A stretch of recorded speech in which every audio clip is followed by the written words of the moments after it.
All right, well, let's save the people some cash there on the hill. A pitcher under 8K. Erik? Yeah, there's a guy I like who's well under 8K, and that's Ranger Suarez at 6,500. He's got a tough home park in Philadelphia that he'll be pitching in tonight, but he'll get to do that against an Orioles team, which is 23rd by WRC Plus on the season. So a fine situation overall, I'd say. He's not as good as his 150 ERA, but a FIP of just under 3, an XFIP of about 3.5. That's quite a good starter for a guy who's cost just 6,500. Obviously, he hasn't spent most of the year as a starter. He was a reliever for the first several months. And his first couple starts were somewhat shaky, but he's been really on fire lately. His last 5 starts, a 155 ERA, got that strikeout rate up to 28.2% while walking just 6% of opposing batters. All the peripherals here are excellent. He even has a great ground ball rate for the season, over 60%, which helps him in that homer-friendly park in Philadelphia. So I think he's a guy who's really shown quite a lot, and he's got a pretty great matchup here, even with that tough park. All right, what do you got, Matty?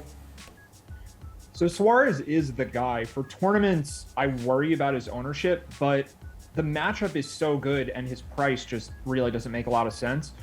The Orioles lineup also is likely to not be a very strong one because with the game being in a National League park, you probably don't get both Ryan Mountcastle and Trey Mancini in the lineup unless they do something quirky and play one of them at third base or left field or something like that. So it'll be worth keeping an eye on the Orioles lineup. I think that Suarez is just fine, assuming that you can play a GPP lineup where you get your leverage elsewhere. Maybe you don't play the chalk pay up option at pitcher, or if you do with Suarez, you play a super contrarian stack. So the real concern is just ownership, but I think Suarez is the best play.